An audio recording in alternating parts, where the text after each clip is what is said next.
Shalom sahabat Blessed Talk. Senang bisa bertemu kembali dalam edisi yang luar biasa kali ini. Hari ini saya mengangkat tema yang spesial menurut saya, karena ini juga tema yang lagi tren atau viral ya bahasa sekarang beberapa waktu terakhir, yaitu tentang perpuluhan. Tentang perpuluhan ya. Dan saya juga kedatangan tamu yang luar biasa di podcast Blessed Family Church saat ini, yaitu Pendeta Basuki Trinugroho. Saya biasa panggil beliau Om Bas. Ada teman-teman panggil Mas Bas, tapi ini panggil Pak Bas. Pak Bas, ya. Thank you sudah datang loh. Yes, mantap. Thank you. Nah, Pak Basuki ini saya perkenalkan dulu sama sahabat Blessed Talk supaya tahu siapa sih tamu saya hari ini. Pak Basuki ini adalah Ketua Badan Pengurus Daerah dari Gereja Bethel Indonesia untuk Sulawesi Selatan, yang baru terpilih kembali untuk periode yang kedua minggu yang lalu ya Pak Bas ya, minggu yang lalu. Dan beliau teman lama, pemimpin rohani saya juga, suka banyak. Pokoknya saya kalau perlu sesuatu agak kurang hikmat, kurang nasihat, ini beliau pasti yang saya cari. Makanya saya bilang, mesti hadir nih di program Blessed Talk kali ini. Ya, thank you ya Pak Bas. Yes. Oke, mungkin kayaknya lebih enak kalau agak kenalan sedikit Pak Bas. Pak Bas aslinya dari mana sih? Aslinya saya dari Jawa Timur, dari Kediri, kota tahu. Makanya kota orang Kediri itu pinter-pinter. Banyak pengetahuan. Banyak tahunya ya Pak ya. Banyak pengetahuan. Aduh mantap ini. Dari Jawa Timur. Di Makassar sudah berapa lama Pak Bas? Saya 2001 masuk Makassar, berarti 22 tahun. 22 tahun ya. Wah, cuma beda sedikit dengan saya. Iya. Okay. Tapi kenapa kok lidahnya masih begini gitu ya? Lidahnya. Itu lambang konsistensi. Jadi bisa bahasa Makassar atau bahasa Bugis? Ada Makassar 2, Ngandre sama Tindro. Kalau saya agak paham juga kalau itu. Sama kalau gitu kita. Oke, Pak Bas. Nah, ini nih yang saya sengaja khusus mau ngangkat tema ini tentang perpuluhan. Saya nggak tahu Pak Bas sempat ngikutin atau tidak, tapi beberapa waktu yang lalu saya lihat tuh di media sosial, lupa lah TikTok apa. Ada pendeta Indonesia yang dia buat konten di Israel. Kalau nggak salah di Tembok Ratapan kan waktu itu. Tapi kontennya itu si hamba Tuhan ini, dia bilang gini nih, sekarang nggak perlu lagi perpuluhan katanya, karena orang Yahudi juga sekarang nggak lagi bayar perpuluhan. Kalau nggak salah ingat, malah dia bilang, dia sempat tanya kepada imam, kalau saya nggak salah ingat, tapi intinya saya ingat dia bilang orang Yahudi sekarang tidak lagi memberi perpuluhan. Nah, pertanyaan saya sehubungan dengan konten tadi, menurut Pak Bas gimana? Apa masih relevan nggak sih ini kita orang Kristen sekarang untuk beri perpuluhan? Ya. Oke, ini ada dua nih berarti ya. Yang pertama tentang orang Yahudi berpendapat, yang kedua tentang perpuluhan. Nah, sekarang kita mau konsisten nih. Apakah kalau pendapat orang Yahudi berarti menjadi pedoman kebenaran? Kalau memang gitu, Yahudi nggak terima Yesus tuh sampai sekarang kebanyakan. Betul. Apa mau ngikuti? Yang nggak terima Yesus. Kalau mau konsisten menjadikan pendapat orang Yahudi sebagai referensi pasti, gitu, betul nggak? Iya. Jadi itu makanya kita bisa kesampingkan. Yang paling penting Alkitab bicara apa kepada kita. Ya toh. Nah, saya suka nih. Jadi itu teman-teman sahabat Blesstalk, artinya kesimpulan awal tadi, orang mau bilang apa tentang perpuluhan harus kembali ke Alkitab ya, Pak Bas ya. Coba gimana kira-kira Pak? Nah, yang kedua tentang Alkitab, tentang perpuluhan. Relevan nggak begitu. Nah, maunya gimana? Mau relevan. Kalau relevan berarti ya dilakukan. Yang berpendapat relevan silahkan dilakukan dengan sukacita. Tapi kalau yang berkata tidak relevan, maka ada beberapa kemungkinan kalau tidak relevan. Yang pertama, tidak melakukan perpuluhan, tapi melakukan yang lain. Contoh melakukan yang lain itu maksudnya apa? Nah, contoh nih, kemungkinan pertama, kalau aku nggak percaya lagi perpuluhan karena itu perjanjian lama, aku percaya perintah Yesus. Nah, Yesus, itu banyak dipakai alasan tuh, kan itu perjanjian lama. Nah, Yesus punya prinsip, kalau kamu disuruh berjalan 1 mil, berjalanlah 2 mil. Berarti kalau kamu disuruh 1/10, harusnya 20% nih. Nah, harusnya berarti kalau tidak relevan lagi 1/10, harusnya dia ngasih 2/10. Karena dia berprinsip Yesus. I see. Betul. Mau begitu. Yang kedua, atau prinsipnya Paulus, yaitu persembahkanlah tubuhmu semuanya. Berarti, nah semuanya dipersembahkan. Jadi bukan hanya 1/10 nih, semua. Tapi semua. Begitu. Apa mau begitu? Tapi ngomong-ngomong nih, kan kita nggak mungkin terselip di pikiran kita untuk 0/10. Betul nggak? Kira-kira pernah nggak kita terselip, aku nggak membatalkan perpuluhan karena aku pengen 0/10.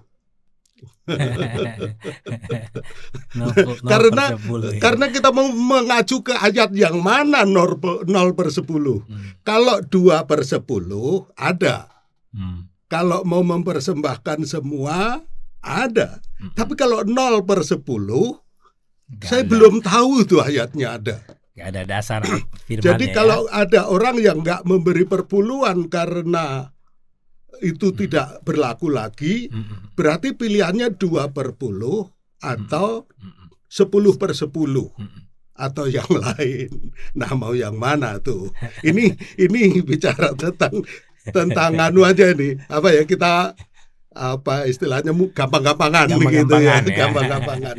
Nah, jadi kita nggak mungkin 0/10 karena kita merasa lah ya, kita ini dinaungi, diajar, didoakan, dilayani oleh gereja tempat kita bernaung. Kan nggak mungkin kita terselip di hati kita, muncul aja nggak akan pernah lah untuk 0/10 gitu. Nggak mungkin karena kita kan orang percaya Tuhan gitu ya. Nggak mungkin lah kita terselip karena kita dilayani. Kalau misal kita nggak setuju dengan kepemimpinan gereja itu, ya gereja lain juga ada. Masa seluruh dunia nggak ada, di kota kita nggak ada gereja yang cukup bagus untuk mengakomodir kita. Karena kalau sampai satu kota nggak ada yang bisa mengakomodir kita, jangan-jangan kita harus segera masuk surga supaya ada yang sempurna.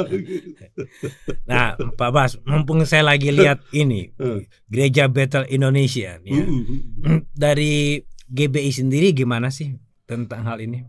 Ya, GBI sendiri sebetulnya mengakui bahwa sebetulnya seluruh yang ada pada kita adalah milik Tuhan. 1/10 milik Tuhan, 9/10 milik Tuhan juga. Begitu ya. Jadi cara berpikirnya dulu nih. 1/10 milik Tuhan, 9/10 milik Tuhan juga. Karena Mazmur 24 itu segala sesuatu milik Tuhan. Nah, kemudian Tuhan Yesus katakan satu kali ada pembicaraan tentang persepuluhan. Adas dan selasih engkau berikan kepada persepuluhan dari adas dan selasih. Tetapi yang terpenting, yang terutama yaitu belas kasihan, keadilan itu. Yang satu dilakukan, yang lain jangan diabaikan. Betul. Ada beberapa kepentingan di sini, kebenaran, yaitu yang pertama, ketika orang menekankan tentang adas dan selasihnya, Tuhan mengkritik. Bukan itu yang utama, yaitu belas kasihan, keadilan. Nah, maka Gereja Bethel Indonesia menekankan terutama motivasi di dalam memberi perpuluhan. Gitu. Jadi karena di situ yang satu yang satu dilakukan, yang lain jangan diabaikan, maka dua-duanya ini sangat penting. Perpuluhan ya, karena diteguhkan oleh Yesus, tapi penekanan ininya loh. Apa? Belas kasihan, motivasinya ya. Itu yang harus yang benar penting. juga. Gitu. Jadi pemahaman dasarnya semua milik Tuhan. 1/10 milik Tuhan, 9/10 milik Tuhan, dan kalau kita memberikan 1/10, motivasinya harus untuk belas kasihan, keadilan. Nah, itu yang harus. Saya ingin elaborasi yang tadi Pak Abbas bilang. Kan 1/10 milik Tuhan, tapi yang 9/10-nya juga milik Tuhan. Nah, pengelolaannya bagaimana dong? Jadi siapa yang berhak mengelola yang 1/10 dan 9/10-nya itu bagaimana mengelolanya itu? Ya, oke. Kita lihat dulu di Perjanjian Lama. Di Perjanjian Lama pada zaman Musa itu diberikan untuk orang-orang Lewi. Jadi sebetulnya ada 3 jenis perpuluhan. Ini ada 3 jenis. Yaitu yang pertama, persepuluhan milik Tuhan. Itu yang untuk orang Lewi. Yang kedua, persepuluhan perayaan. Ini di Ulangan 12 ayat 5-7. Kalau persepuluhan milik Tuhan, Imamat 27 ayat 30-32. Nah, persepuluhan perayaan dilakukan bersama dengan korban bakaran. Yang ketiga, persepuluhan tahun ketiga. Ini diperuntukkan bukan hanya untuk Lewi, tapi untuk yatim piatu, untuk janda, terus untuk apa lagi begitu ya? Boleh dijelaskan sih nggak? Itu tahun ketiga tuh tahun ketiga dari apa, ngitung tahun ketiga tuh bagaimana? Tahun atau kita buka aja ya kali ya. Ulangan 26 ayat 12-15. Ulangan 26 ayat 12-15. Ya. 26, 22 ya? 12. 12. Ya, Apabila dalam tahun yang ketiga, tahun persembahan persepuluhan. Jadi kita memberikan persepuluhan, berarti tiap tahun ketiga. Gitu. Itu ada breaknya. Engkau sudah selesai mengambil segala persembahan persepuluhan dari hasil tanahmu. Maka haruslah engkau memberikannya kepada orang Lewi, orang asing, anak yatim, dan kepada janda, supaya mereka dapat makan di dalam tempatmu dan menjadi kenyang. Nah, jadi persepuluhan milik Tuhan ini untuk orang Lewi, kemudian di Perjanjian Baru ini tetap berlaku untuk pemeliharaan di dalam rumah Tuhan. Persepuluhan perayaan di Perjanjian Baru tidak dilakukan lagi karena sudah digenapi melalui Tuhan Yesus. Gitu. Korban bakaran, segala kan itu menggambarkan Yesus. Nah, persepuluhan tahun ketiga ini tidak perlu dilakukan lagi melalui pelayanan gereja yaitu diakonia. Sosial itu diakonia, pelayanan sosial dan sebagainya. Jadi makanya yang saya tadi sampaikan, penekanan Perjanjian Baru dan GBI juga menekankan pentingnya apa? Motivasi. Nah, dalam motivasi itu nanti juga termasuk concern kita terhadap sosial maupun diakonia. Oke. Gitu, ya. Nah, bagaimana mengelola milik Tuhan ini?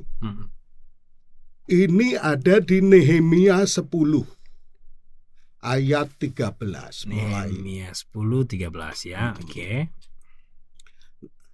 Nah, dia Nehemia 10 ayat 13. Sorry sebentar. Itu 13:10. Oh, Nehemia 13:10. Sorry.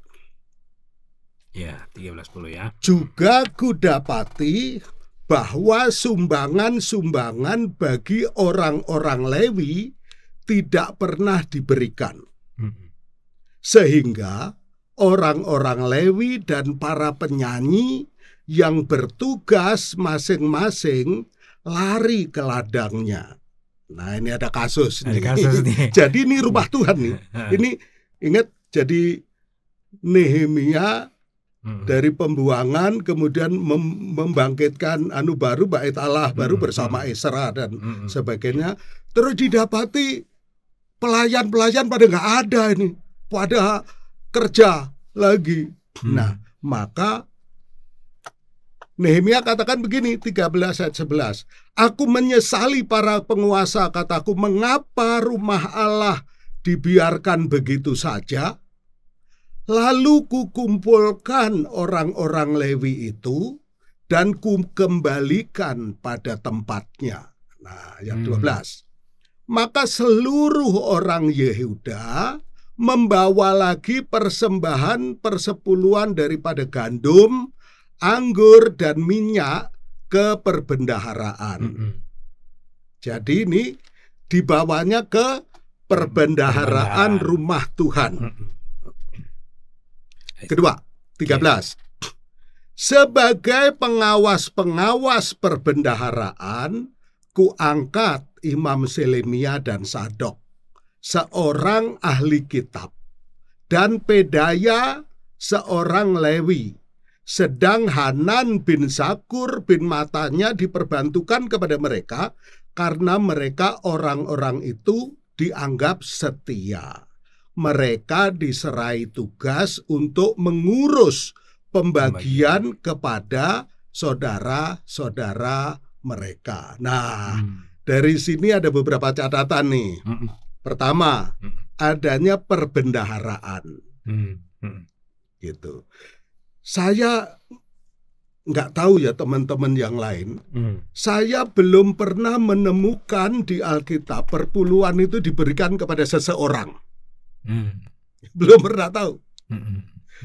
Jadi kalau ada di Perjanjian Baru ini ada seseorang yang kiri kanan menerima perpuluhan, tapi seseorang, saya belum tahu itu dasarnya.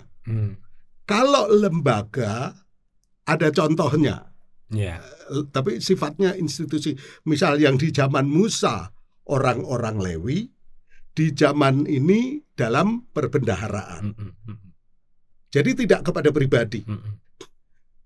Karena itu menurut saya, dalam sepengetahuan saya, lebih baik pribadi-pribadi secara pribadi tidak menerima perpuluhan. Jadi kalau misal saya main ke rumah Pak Jimmy, terus Pak Jimmy lihat saya hamba Tuhan, terus Pak Bas, ini perpuluhan saya, begitu, saya tidak akan terima. Karena saya belum dapat contohnya di Alkitab itu diberikan kepada pribadi. Dugaan saya nih, dugaan saya. Perpuluhan itu wajib. Karena wajib, maka bersifat harus accountable. Bisa dicek. Nah, karena bisa dicek, maka Pak Jimmy tidak bisa bulan ini ngasih ke saya, bulan depan ngasih ke B, bulan ke depan ngasih ke C. Siapa yang ngecek kesetiaan Pak Jimmy? Karena itu adalah wajib. Keharusan ya, aturan. Tapi kalau ke perbendaharaan, maka perbendaharaan bertanggung jawab. Ada punya sistem accountability-nya. Begitu. Oke, jadi menurut Pak Bas, yang dibilang rumah perbendaharaan ini, jadi pertanyaan, jadi rumah perbendaharaan ini dalam konteks kita sekarang itu apa?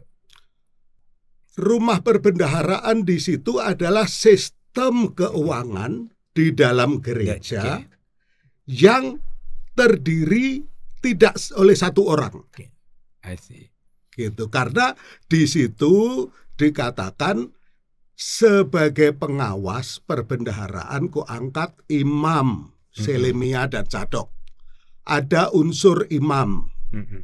Terus seorang dan Pedaya, seorang Lewi. Jadi seorang Lewi. Sedang Hanan bin Sakur bin Matanya diperbantukan kepada mereka karena orang-orang itu dianggap setia. Setia di situ juga termasuk cakap. Ya. Nah, makanya sekarang, jadi ini prinsip kedua, bahwa rumah perbendaharaan itu tidak satu orang. Terbuka untuk kelompok itu karena ada pengawas tuh. Jadi tim lain ya, bukan sendiri ya. Bukan sendiri. Ya. Dan penerimanya bukan imam besar. Bukan imam besar. Gitu. Iya. Oke. Nah, yang ketiga, untuk mengurus pembagian kepada saudara-saudara. Nah, berarti dari perpuluhan itu ada pembagian kepada saudara-saudara, pelayan-pelayan di situ. Sorry, apakah ini yang tadi yang berhubungan dengan yang tadi kan Pak Bas bilang tentang itu, kalau nggak salah yang perpuluhan tahun ketiga kan, ketika di zaman perjanjian baru. Nah, dalam konteks gereja, nah itulah yang justru memang mereka tidak menerima persepuluhan, tetapi mereka terimanya dari kas diakonia. Apakah itu hubungannya ke situ? Jadi sekarang kalau perjanjian baru ya, jadi karena motivasi kita sebetulnya semua milik Tuhan, ya, semua milik Tuhan, dan kita harus ada care, perhatian terhadap orang asing, orang miskin, janda, begitu. Maka dari sini juga diatur pembagiannya untuk diakonia dan sosial. Gitu. Nah, GBI ada panduan untuk begitu. Begitu. Jadi GBI ini ada dua prinsip. Prinsip pertama, gereja lokal itu otonom. Berarti pengaturan keuangan tidak bisa dicampuri pusat. Lokal, otonom. Tapi di sisi lain, secara teologis, secara tanggung jawab organisasi juga, memberi pengajaran yang benar tentang perpuluhan. Tapi tidak bisa mencampuri. Makanya GBI menaruh panduan itu perpuluhan tidak dalam batang tubuh tata gereja, tetapi di dalam penjelasan tata gereja. Jadi sifatnya bersifat panduan. Kalau pengen menerapkan, panduannya seperti ini. Nah, panduannya itu ada dua sudut pandang.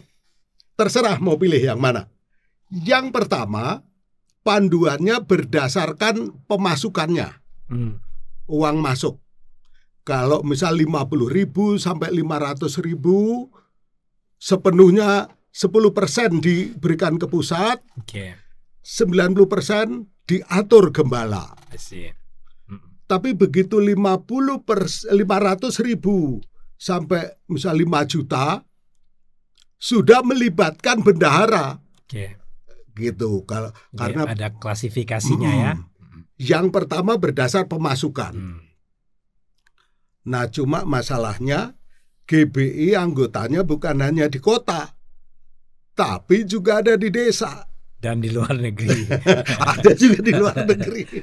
Nah, bisa rentangnya ini. Jadi bisa saja di desa anggotanya misal 100, tapi pendapatannya nggak nyampe 500.000 gitu. Karena perpuluhannya ubi, singkong ya. Nah, makanya ditambah lagi sudut pandang yang lain, yaitu berdasar jumlah jemaat. Oke. Nah, kalau jumlah jemaatnya sampai 50, maka perpuluhannya 10% ke pusat, 90 diatur. 50 sampai berapa mulai diatur sama bendahara dan seterusnya. Jadi GBI ada di dalam dua itu. Kalau misal gembala itu sifatnya tertutup, semua perpuluhan masuk ke dia dan dia gunakannya juga tertutup, secara organisasi GBI tidak bisa mencampuri karena otonom. Tetapi biasanya saya lihat semua gereja yang besar pasti menerapkan manajemen terbuka. Terbuka dalam arti tidak rahasia begitu. Ada tim yang bisa mengelola. Dan memang sesuai basic firman Tuhan juga tadi ya, ada tim, ada imam-imam, ada beberapa orang itu kan.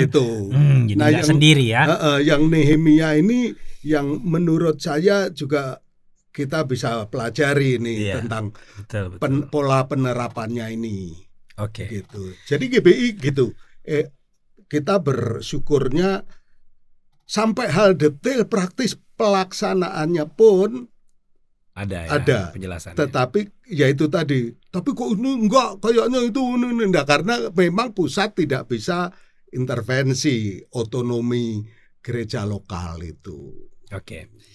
Nah, Pak Bas, mungkin kan ada juga sahabat Blesstalk kan mungkin ingin tanya ya, itu gimana sih ngitung mekanismenya atau rumusnya ngitung perpuluhan tuh gimana? Dari omset, dari pendapatan bersih, pendapatan kotor, terus kira-kira selain ininya ya, kapan itu? Apa misalnya tiap kali bisnis dapat untung langsung dibawa, atau nanti pas biasanya kan kita praktek di gereja minggu pertama aja itu timingnya gitu. Nah, ingat kita tidak lagi di Taurat nih.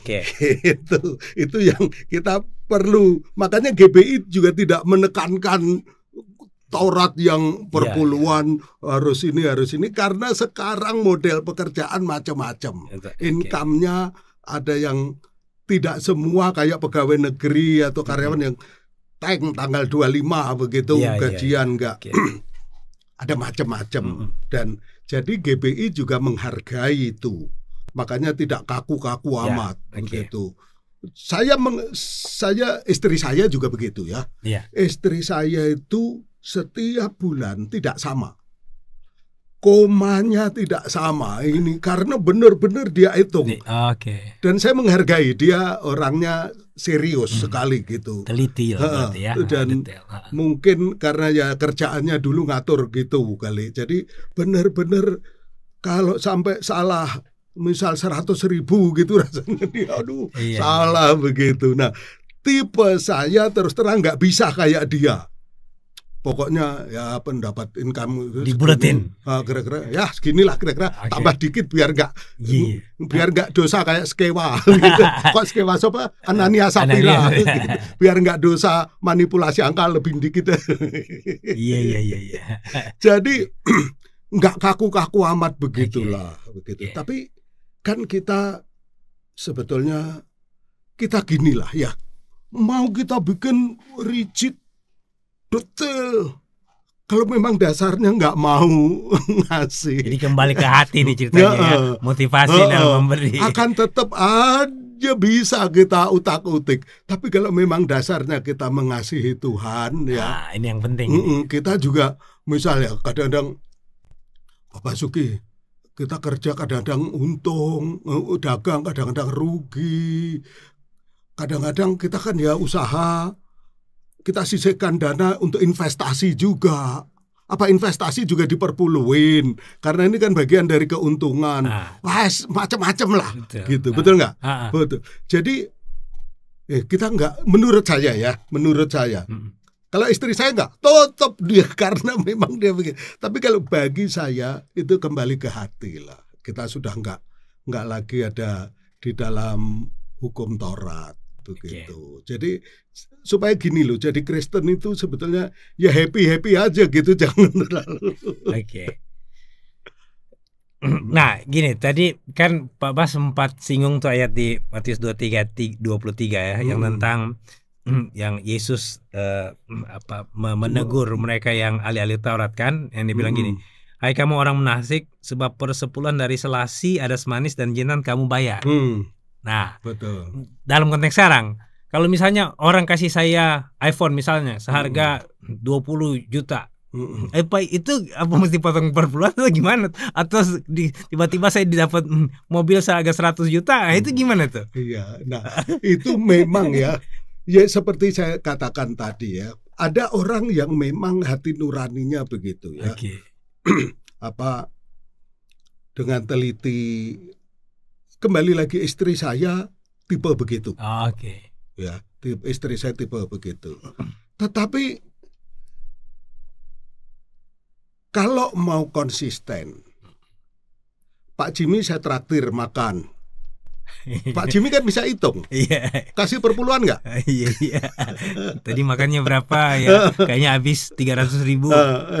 30.000 nih saya. Iya kan? Jadi makanya kita ini hidup, kita jadi mengerti bahwa 100% itu milik Tuhan sekarang. Konteksnya kita jadi menghayati itu. Jadi tidak lagi bukan legalistik legalistik begitu, karena pada dasarnya semuanya ini milik Tuhan gitu. Jadi kalaupun memberi perpuluhan ini toh kita juga masih memberi yang lain untuk operasional gereja, misalnya lewat persembahan umum, terus apalagi janji iman untuk misal misi dan sebagainya. Di luar perpuluhan juga kita memberi. Jadi saya lebih menekankan itu tadi, perjanjian baru kepada motivasinya. Nah, jadi sahabat Blesstalk, tadi dari banyak di obrolan kita ini, salah satu yang saya tangkap kuat itu adalah motivasi ya Pak Bas ya. Jadi kita waktu kita beri perpuluhan itu spiritnya bukan karena wah ini keharusan legalistik, sehingga bahkan kadang-kadang ada distraksi, waduh kalau saya nggak memberi bisa kena kutuk. Jadi bukan spiritnya gitu kan. Karena kadang-kadang kita suka dengar nih ada pendeta yang bilang kalau kamu nggak kasih perpuluhan kamu kena kutuk. Nah, tapi kita memberi karena motivasi ya Pak Bas ya, motivasi yang mencintai Tuhan, motivasi yang ingin menyenangkan hati Tuhan. Nah juga gini, perpuluhan ini coba tadi membahas tiba-tiba muncul di Nehemia gitu misalnya, kita kan kaget gitu. Oh iya ya, Nehemia bahas perpuluhan juga. Bukan hanya Maleaki gitu kitab Taurat dan Maleaki gitu. Jadi kalau memang kita mau berpendapat tentang perpuluhan, yang pertama kita berpendapat itu bukan mencari yang paling gampang untuk kita.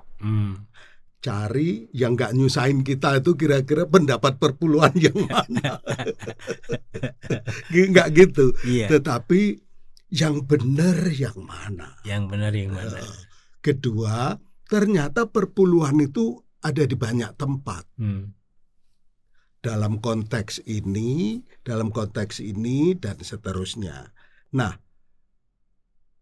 kalau kita hanya mengambil satu konteks saja, misal kita hanya ngambil misal perpuluhan yang untuk perayaan tadi dan korban bakaran, mana mungkin itu kita lakukan sekarang? Nggak mungkin, dan memang sudah diterapkan oleh Yesus.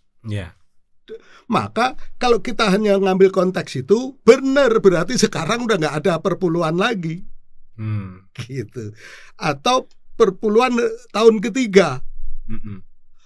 Nah tuh berarti untuk orang miskin, orang asing, ini berarti saya bisa kasih untuk mereka, gitu. Tetapi ternyata Alkitab tidak begitu. Tidak, orang itu sendiri tidak memberikannya direct kepada objek, gitu. Ya. Ya. Nah, itu kan yang banyak sekarang ini. Betul. Orang mengatur perpuluhannya sendiri untuk orang-orang yang di Alkitab disebutkan memang. Tetapi konteksnya itu adalah di tahun ketiga. Dan itu kepada, di salah satunya di situ grupnya ada orang Lewinya. Ya, betul. Berarti nomor pertama lagi. Berarti institusinya jelas orang Lewi, baru dari situ juga dibagi ke yang lain, kepada yang lain. Kalau kita lihat di Nehemia tadi, berarti pertama, tadi saya sebutkan tidak pernah memberikan kepada pribadi, person, enggak. Yang kedua, pribadinya sendiri tidak melakukannya, mengatur sendiri kepada objek siapa, enggak ada itu. Ya. Jadi institusi nanti yang ngatur, dibawa ke rumah perbendaharaan, itu konteksnya gereja lah sekarang. Nanti gereja yang akan ngatur, harusnya gitu ya. Iya, begitu. Jadi ini kadang-kadang apa ya, salah satu aspek yang saya tadi juga katakan itu ya, bahwa salah satu yang diajarkan dalam perpuluhan yaitu accountability. Bahwa dia, karena perpuluhan itu kepada Tuhan bersifat wajib, maka dia accountable terhadap institusi. Supaya ada, karena ada pengawasnya, ada ininya segala. Justru yang pertanyaannya misal, gimana kalau institusinya nggak ideal? Yang kedua harus kita sadari, kitanya pun juga belum ideal. Iya. Jangan berpikir bahwa kita nuntut dia ideal karena kita udah ideal gitu ya. Ya. Jadi di satu sisi lain kita berada di sebuah gereja lokal yang kita dilayani, diayomi, ada apa-apa kita, misal pemakaman kita meninggal misal, atau saudara kita atau keluarga famili kita, ya mesti kita berhubungan dengan gereja lokal, begitu pasti kita dalam hati kita juga support. Nah, Pak Bas, saya mau tanya nih, saya tadi sempat ngomong sedikit. Gimana pendapat Pak Bas dengan hamba-hamba Tuhan atau pendeta yang saya bilang tadi? Kadang-kadang kita dengar ada pendeta yang ngajar kepada jemaatnya tentang perpuluhan, tapi menurut saya bahasanya sangat legalistik, sehingga kan tadi Pak Bas bilang itu harusnya dari motivasi ya. Nah, contohnya mereka bilang begini, kalau kamu nggak beri perpuluhan, wah, kamu akan kena kutuk belalang. Malah ada yang sampai bilang bisa masuk neraka kamu. Nah, itu gimana tuh, Pak Bas?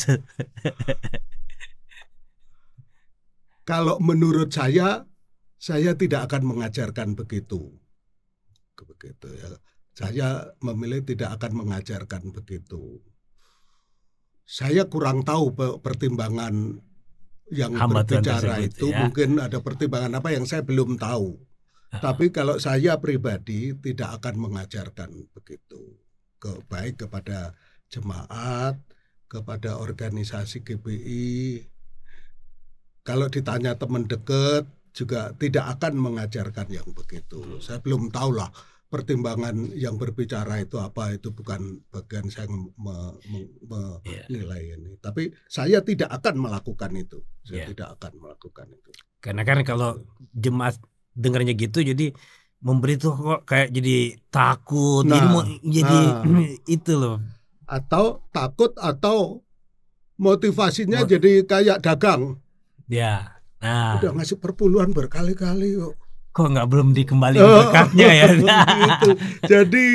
Jadi kan nggak sehat gitu ya, nggak sehat. Dan kan ukuran kerohanian kita bukan hanya karena kita taat memberikan perpuluhan gitu toh, terutama karena hati kita yang takut akan Tuhan, mencintai kebenaran dan sebagainya. Itu hanya bagian dari seluruh kehidupan Kristen. Itu bagian itu perpuluhan salah satunya begitu. Tapi saya suka tuh tadi Pak Bas, karena kan yang tentang ini ya, kadang-kadang kan kita memberi ya, beri perpuluhan, tapi benar tuh hati kecil kok kayaknya udah 1 bulan saya beri perpuluhan kok belum balik-balik ya Tuhan. Jadi motivasinya kayak jadi dagang gitu. Jadi atau begini.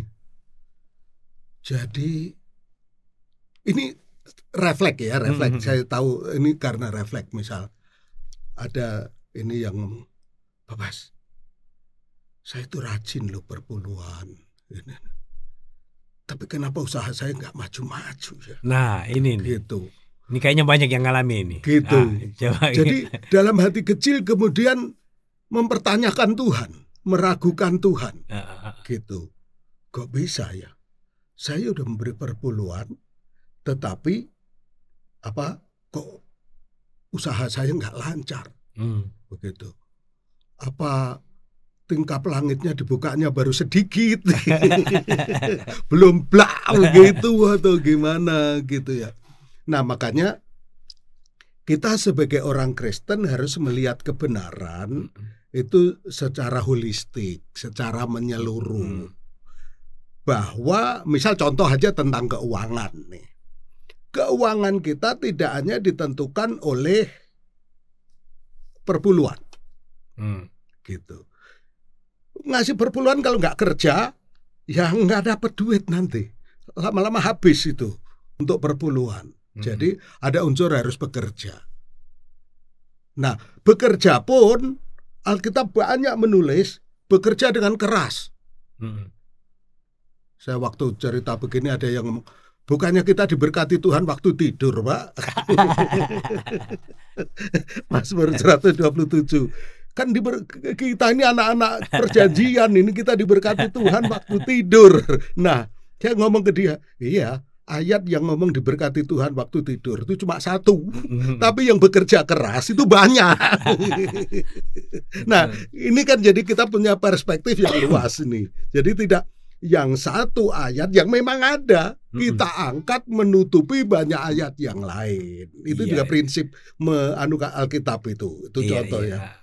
Ada yang Alkitab ngomong Allah berperang ganti kita dan kita diam saja. Ada ayatnya, tapi itu satu. Yang lain banyak kita harus perang. Betul. Gitu. Nah, itu contoh melihat sesuatu dari perspektif yang lebih luas, lebih lengkap. Harus bekerja dengan baik.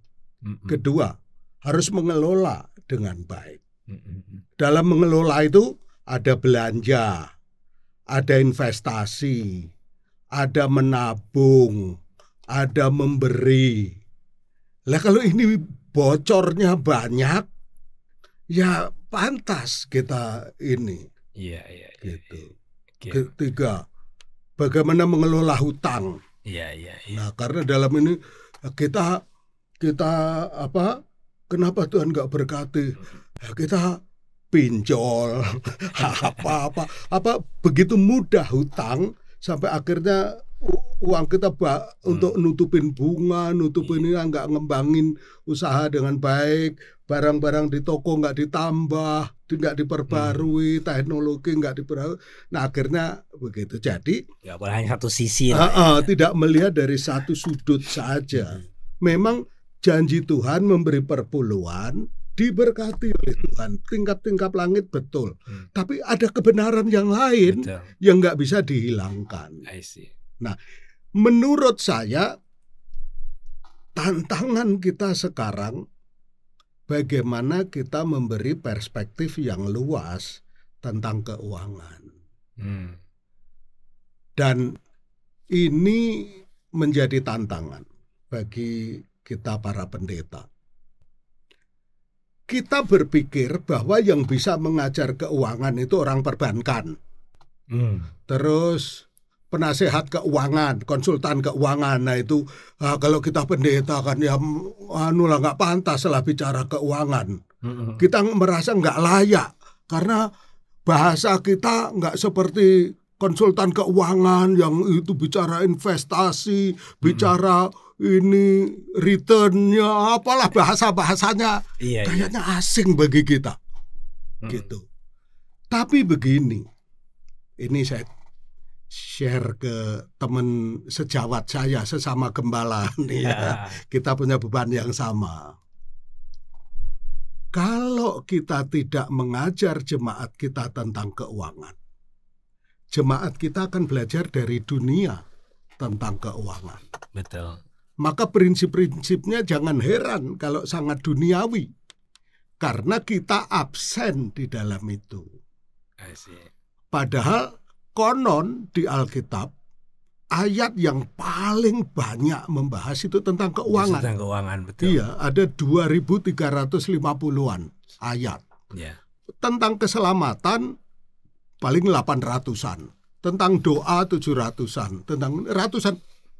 Yeah. Alkitab berkali-kali lipat tentang keuangan. Kalau Alkitab mengajarkan, berarti kita sebagai gembala wajib untuk belajar juga. Apalagi itu bersentuhan dengan kehidupan sehari-hari jemaat. Pergumulan sehari-hari jemaat kebanyakan di situ.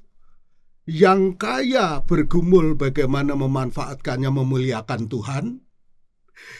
Yang kurang bagaimana mendapatkannya sesuai dengan cara Tuhan. Jadi semua itu. Jadi topik ini harus diajarkan sebenarnya buat harus gereja, diajarkan. Ya? Makanya Pak Jimmy harus undang saya lagi. Siap. Gitu. Sorry. Jadi sahabat Blesstalk ya, khususnya Anda-anda yang gembala, Bapak Ibu gembala, sudah dengar dari Bapak Ketua BPD saya, harus belajar gali lebih banyak tentang keuangan dan juga harus diajarkan pada jemaat. Benar ya, supaya jemaat bertumbuh, tahu lebih baik dan taat. Dan saya ngerti pergumulan gembala ketika mengajarkan. Ada beberapa gembala yang sungkan, nggak enak hati, karena ini mulai gembala ngajar duit ini sebentar lagi Natalan nih, pasti janji iman nih, ujungnya akan ada amplop ekstra nih, gitu. Perasaan itu yang membuat enggan. Coba ya, kalau saya bicara tadi misal bagaimana mendapat melalui kerja, melalui hasil investasi dan sebagainya. Bagaimana mengelola, ada belanja, ada menabung, ada investasi, ada memberi. Bagaimana menangani hutang. Jadi memberi itu salah satu topik aja dari gambaran besar tentang keuangan. Kalau setiap kali kita ngajar selalu ujungnya memberi, ya jangan heran kalau bisa nggak enak ujungnya. Tapi kalau jemaat merasa diperkaya, bagaimana cara bekerja yang baik, yang efektif, yang kita juga happy menikmati kerja, gitu. Bagaimana kita menabung? Menabung itu apa aja sih tabungan yang kita kembangkan ini dan sebagainya. Wah, jemaat pasti sangat diberkati. Kayaknya perlu sesi kedua memang ini. Pak Bas, terima kasih banyak. Saya sangat diberkati dan saya percaya sahabat Blesstalk juga yang sedang menyaksikan ini diberkati dengan pelajaran diskusi yang luar biasa ya. Beberapa mungkin agak menghindari dengan topik ini, tapi saya sengaja mengangkat karena saya kira ini perlu untuk kita jemaat gereja juga, sahabat Blesstalk khususnya tahu tentang hal ini. Mungkin mau closing statement, Pak Bas, mau disampaikan, ada yang mau disampaikan khusus? Ya, oke, sahabat Blesstalk, keuangan begitu luas tema ini. Lewat keuangan ada banyak hal yang kita bisa lakukan untuk memuliakan Tuhan. Karena itu pastikan kita belajar topik keuangan. Dan puji Tuhan, saya lihat di YouTube di mana-mana ada banyak pelajaran tentang keuangan. Jadi ya boleh ngikutin, tapi jangan terlalu fokus ke kontroversinya. Kita nggak dapat apa-apa dari perdebatan, dari olok-olokan, saling mengolok-olok. Tapi kalau kita belajar yang benar, bagaimana mendapat, bagaimana mengelola, bagaimana bebas dari hutang, bagaimana mendidik anak dalam hal keuangan, kita akan mendapat manfaat yang banyak. Tuhan berkati. Yes. Oke, sahabat Blessed Talk, terima kasih banyak. Dan Pak Bas sekali lagi, Ya. thank you so much. Oke. Sekarang begini kalau anak muda. Yes. Siap-siap sesi kedua, kayaknya ini masih banyak pertanyaan. Iya. Jadi Thank sahabat you. Blessed Talk, nanti kalau ada pertanyaan yang nanti kalian ingin tanyakan, silakan bisa kirim WhatsApp ke kami atau juga nanti Di komentar. Silakan bertanya di kolom komentar. Kalau kita bisa jawab langsung, nanti kita akan jawab di situ, atau mungkin nanti bertanya lihat Pak Basuki juga nanti, ataupun nanti kalau ada yang masih penasaran ya, karena waktu kita terbatas. Nah, silakan tanya supaya nanti kita bisa tanyakan di sesi yang akan datang ya, gitu ya. Oke, dan in closing, kalau ada hal-hal yang kami diskusikan yang kurang berkenan di hati semua sahabat Blessed Talk, ya jangan dimasukkan di hati, tapi ambillah apa yang menjadi berkat. Karena kerinduan kami perbincangan ini bisa menjadi berkat, sehingga ketika sahabat Blessed Talk diberkati, juga bisa menjadi berkat untuk yang lain. Bless to bless, diberkati untuk memberkati. Tuhan memberkati. Shalom, saya Jimmy Tawaluyan dan tamu saya Pendeta Basuki Trinugroho. Tuhan memberkati. Tuhan Shalom. memberkati. Shalom.